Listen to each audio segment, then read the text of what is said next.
success isn't driven by how much money we can make, but how much whanau we can get in the doors. It's a whanau-centered kaupapa. Kia ora tātou, my name's Coach Aris, part owner of 8 for Commonwealth Fitness here in Whangarei.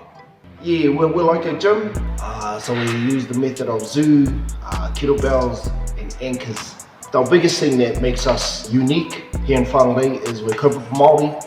Our business model, so to speak, or the success of our business model isn't about how much money we can make, but how much whanau we can get in the doors.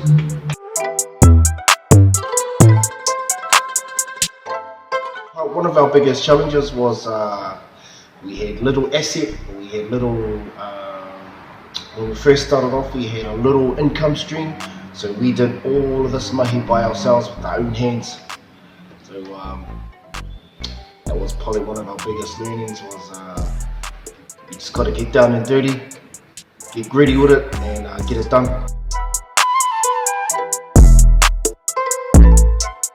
Kia haunei, I reckon just jump in it, do the big leap of faith, dive head first. You'll learn along the way, part of the journey I suppose. We have our poppers, aunties, mums, tamariki, mokopuna, everyone part of this kaupapa, and so we just want to make that wider to the wider whanau, more whanau up in here. That's what we want.